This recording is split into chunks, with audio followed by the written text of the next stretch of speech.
നമസ്കാരം. എല്ലാവർക്കും സുഖം തന്നെയല്ലേ? എല്ലാവർക്കും മിയാസ് ഫുഡ് ബുക്കിലേക്ക് സ്വാഗതം. ഇന്നൊരു 4 മണി പലഹാരത്തിൻ്റെ റെസിപ്പി ആയിട്ടാണ് കേട്ടോ വന്നിട്ടുള്ളത്. പെട്ടെന്ന് തന്നെ ഉണ്ടാക്കിയെടുക്കാൻ പറ്റുന്ന 4 മണി പലഹാരം. അപ്പോൾ എന്ത് വെച്ചിട്ടാണ് ഓൾറെഡി തമ്മനെയും കണ്ടപ്പോഴേ നിങ്ങൾക്ക് കാര്യം മനസ്സിലായിട്ടുണ്ടാവും. അതേ, ബ്രെഡും കോഴിമുട്ടയും വെച്ചിട്ട് പെട്ടെന്ന് തന്നെ ഉണ്ടാക്കിയെടുക്കാൻ പറ്റുന്ന ഒരു സിമ്പിൾ പലഹാരമാണ്. അപ്പോൾ നമുക്കിത് എങ്ങനെയാണ് ഉണ്ടാക്കിയെന്ന് നോക്കിയാലോ? ഒരു 4 സ്ലൈസ് ബ്രെഡാണ് ഇവിടെ എടുത്തിട്ടുള്ളത്. അതൊരു മിക്സിയുടെ ജാറിലേക്ക് ഇട്ട് കൊടുക്കുക. അപ്പോൾ ഞാനൊരു മിക്സിയുടെ ജാർ എടുത്തിട്ടുണ്ട്. ഇതിലേക്ക് ഒന്ന് കട്ട് ചെയ്തിട്ട് ഇട്ട് കൊടുക്കുകയാണ്. ജസ്റ്റ് ഒന്ന് കൈ വെച്ചിട്ട് ഒന്ന് കട്ട് ചെയ്ത് കൊടുക്കുക വേണ്ടോ. ഇതൊന്ന് പൊടിച്ചെടുക്കാൻ വേണ്ടിയിട്ടാണ്. ബ്രെഡ് ഇട്ട് കൊടുത്തിട്ടുണ്ട്. അപ്പോൾ അത് കട്ട് ചെയ്ത് ഇട്ട് കൊടുത്തിട്ടുണ്ട്. ഒന്ന് ക്രഷ് ചെയ്തെടുക്കാൻ പോവാണ്. എടുത്തിട്ടുണ്ട്. അപ്പോൾ അതിലേക്ക് ക്രഷ് ചെയ്തെടുത്തിട്ടുള്ള ബ്രെഡ് ഞാൻ ഇട്ട് കൊടുക്കുകയാണ്.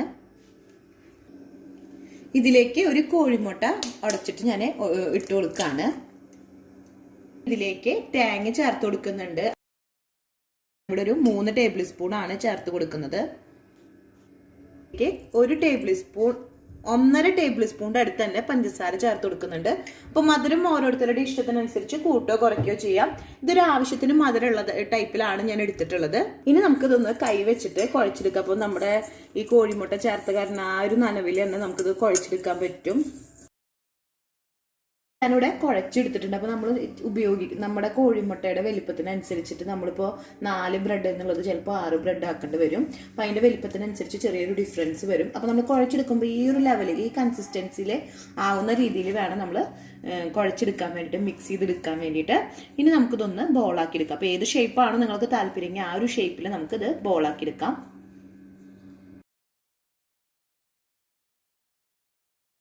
നമ്മളിവിടെ ബോളാക്കി എടുത്തിട്ടുണ്ട്. ഇതേപോലെ തന്നെ എല്ലാതും ഞാനൊന്ന് ബോളാക്കി എടുക്കട്ടെ. അപ്പം ഞാനിവിടെ എല്ലാം ബോളാക്കി എടുത്തിട്ടുണ്ട്. അപ്പോൾ ഈ ഒരു സൈസിലുള്ള 7 ബോളാണ് എനിക്ക് കിട്ടിയിട്ടുള്ളത്. ഇപ്പോൾ ഇവിടെ ഓയിൽ ചൂടായി വന്നിട്ടുണ്ട്. അപ്പോൾ ഇതിലേക്ക് ഓരോ ബോളുകളായിട്ട് ഇട്ട് കൊടുക്കുകയാണ്, ഫ്രൈ ചെയ്തെടുക്കാൻ വേണ്ടിയിട്ട്.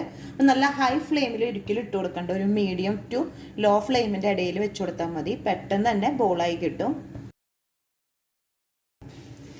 ഈ ഒരു കളറാകുമ്പോൾ എടുക്കാറായിട്ടില്ല. ഒന്നും കൂടി നന്നായിട്ടൊന്ന് കളറ് മാറണം.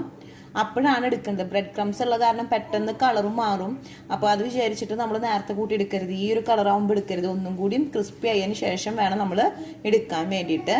ഇപ്പോൾ ലോ ഫ്ലെയിമിലാണ് ഇട്ട് കൊടുത്തിട്ടുണ്ടായിരുന്നത്. ഇപ്പം നമ്മുടെ ബോൾ ഇത് റെഡി ആയിട്ടുണ്ട്. അപ്പോൾ നല്ല ക്രിസ്പി ആയിട്ട് ഇതുപോലെ കളറൊന്ന് മാറുന്ന രീതിയിലാവുമ്പോഴാണ് മാറ്റിയെടുക്കേണ്ടത് കേട്ടോ. അപ്പോൾ ചെറിയ കളർ മാറുമ്പോൾ തന്നെ എടുക്കരുത്. ബ്രെഡായി കാരണം ഈ ഒരു കളർ ആകുമ്പോഴേക്കാണ് ഉള്ളൊക്കെ ഒന്ന് കുക്കായി വരുള്ളൂ.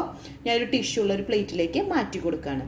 ഇതേപോലെ തന്നെ ബാക്കിയുള്ള എല്ലാ ബോൾസും ഓയിലിൽ ഫ്രൈ ചെയ്തെടുക്കട്ടെ.